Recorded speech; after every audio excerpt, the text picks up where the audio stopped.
Hey there, YouTube people. This is Mark from Mark's Adventure Club, and I'm here today to help you fish better. I'm going to show you my way of tying an FG knot. Now, there's basically really only one way to do this, but there's some side adjustments you can do. There's one guy I saw Salt Strong where the guy took it, wrapped the braid around his pinky, and then used his pinky to maintain tension on the line, because maintaining tension is probably the most important part of tying this knot. It's not a hard knot to tie. It really doesn't take long.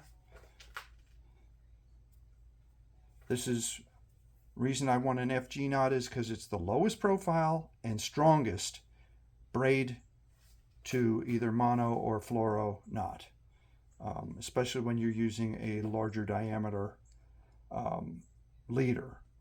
And I'm going to be putting a shock leader on this. This is my 11-foot rod that I use for throwing large spoons, plugs, and jigs out on the jetty or in the surf, fishing for bluefish and striped bass.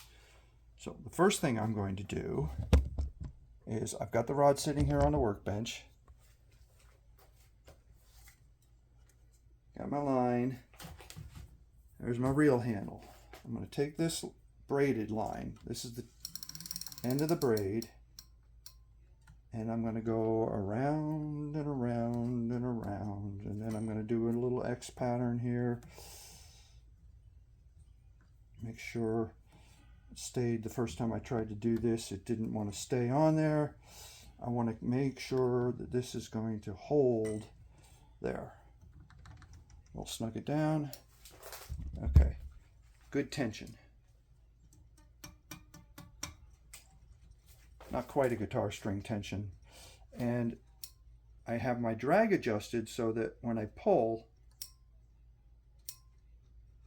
I can get just a little bit of a pull off of it. Okay, I want to keep it tight. So I'm going to be tying a very long shock leader on this, which is why I want the FG knot, because this knot's going to be not only going through all the guides on the rod, all 6 or 7, whatever it is, and it's also going to be going onto the spool of the reel. So, without further ado, let me get the light on the subject here. Again, the importance is tension. That's why this is wrapped around that. Keeps this thing, the idea of using my fingers, I tried doing it that way, I had difficulty. You don't need a lot. You just want enough to work with. So I got about maybe 8 inches of tag end. Going to lay it right on top of the braid and then pinch it. Okay? I'm going to hold on to that pinch for a good long time while I'm tying this knot. All right? So the key is there's a lot of wraps involved, and that's what I think scares most people off. It scared me off for a while until I finally learned how to do it. The wraps are double wraps. So you start off by going one way. So under and around, and then back toward the center. And then you go the other side, same thing. So that's one wrap. Again, I'm pinching tight, maintaining my tension. Okay, we're going to do that again nice and slow. And every time I do it, I give a little tug toward the center. That helps the knot cinch down nice and tight, maintaining the tension. And I'm just going to go here. In a minute, I'll show you what it's doing.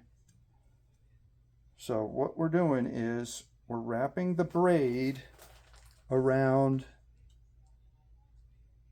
the fluoro, not the other way around. It looks like we're wrapping the fluoro around the braid, but we're not.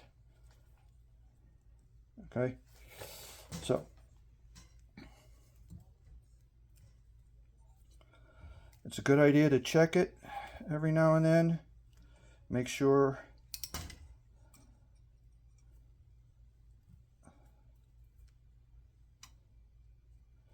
that these wraps are all seating properly. That's why I give that little tug here. I can actually feel it sort of click into place when it's doing it right. And we're going to do this 22 times. That one I slipped out of my hand, so I wanted to make sure I didn't double wrap it. I did that the last time I tried to do this. And then I unwrapped it, finished the knot, and when I went to tension it down, it broke. So don't unwrap it. If you just take your time. I keep dropping the line.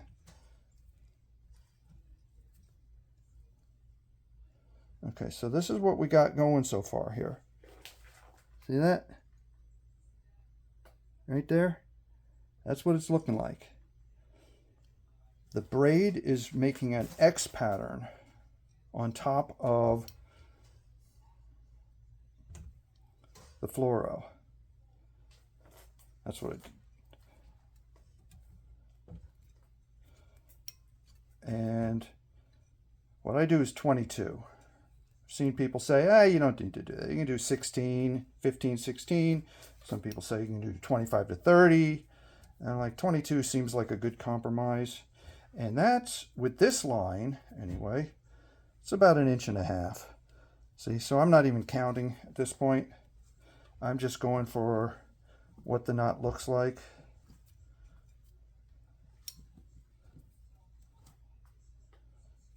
I want a little bit more than that.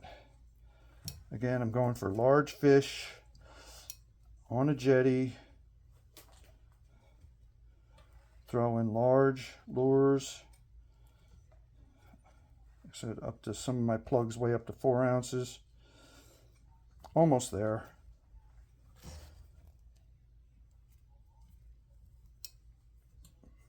The key is always go in the same direction. When I was first learning how to do this, I'd forget which way I was going with it. The wrap, that doesn't work. Okay, so that's enough wraps. So let's see. This, let me see now. Yeah. The tag end is going to lay along the main line, and I'm going to pinch it right there to hold it tight. Then I'm just going to snip that there, and we're going to put a half inch. We're going to grab, let me see, wait a minute. We're going to put a half hitch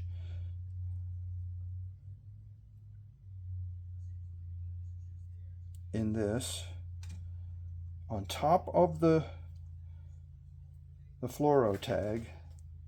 Snug it right down on top of that knot. That's going to hold everything in place while we do this.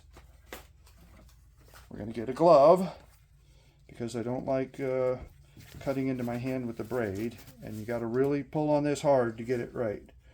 So let me get some excess here. A few wraps around the glove. Bring it back into the picture. And then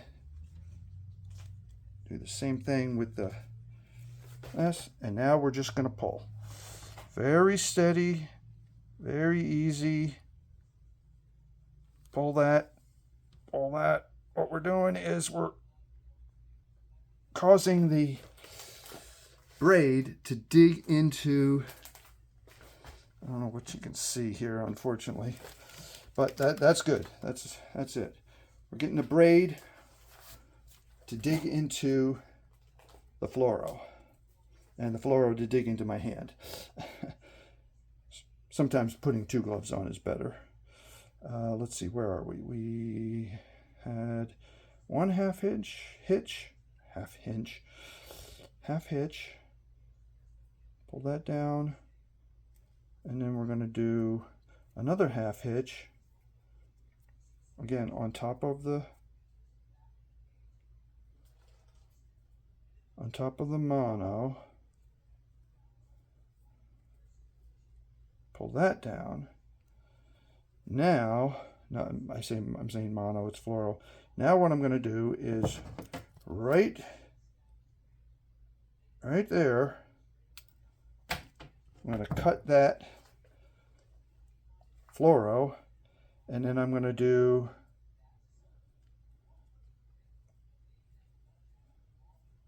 a couple more half hitches.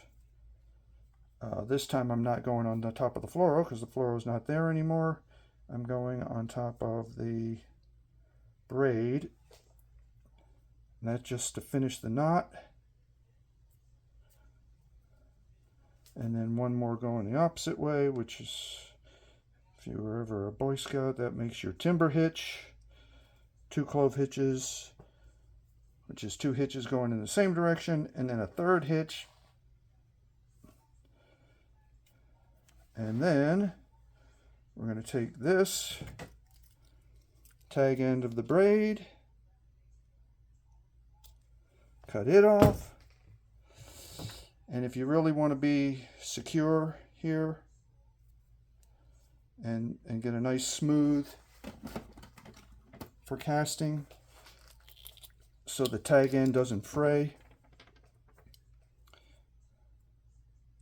1 drop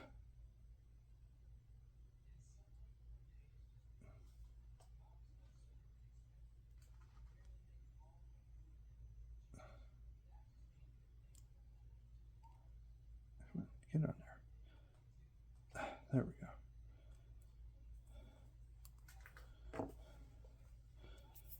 And then I know I'm going to get glue on me, but that's all right.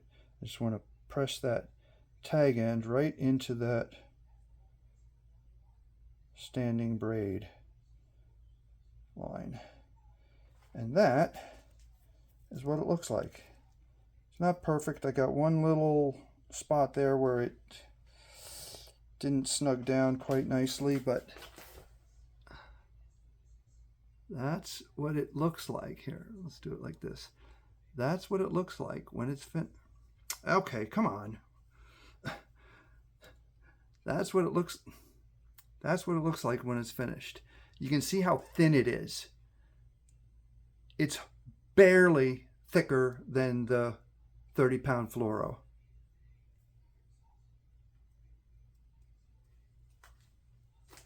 Barely. And now I just need to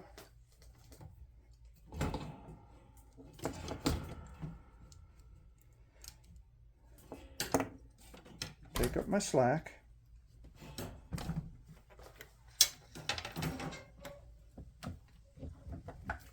Jeez, got stuff on this bench here. Take up my slack.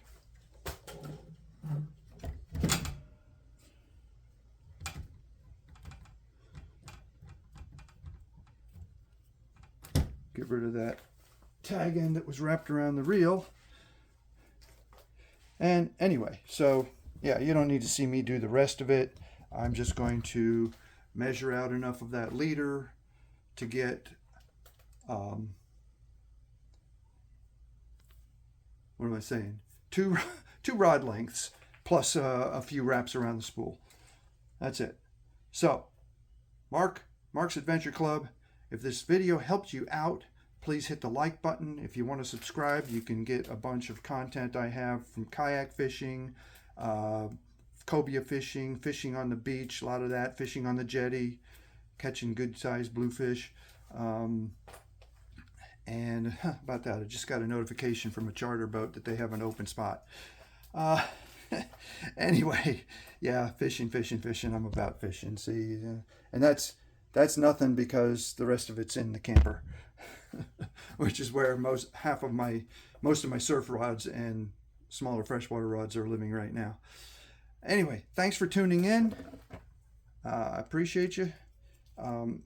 If you're interested in ever converting a van to a camper, I've got a full start to finish project videos there. I don't know how many videos I made, probably 20, maybe more. Ice fishing. Check me out. You might like it. Bye now.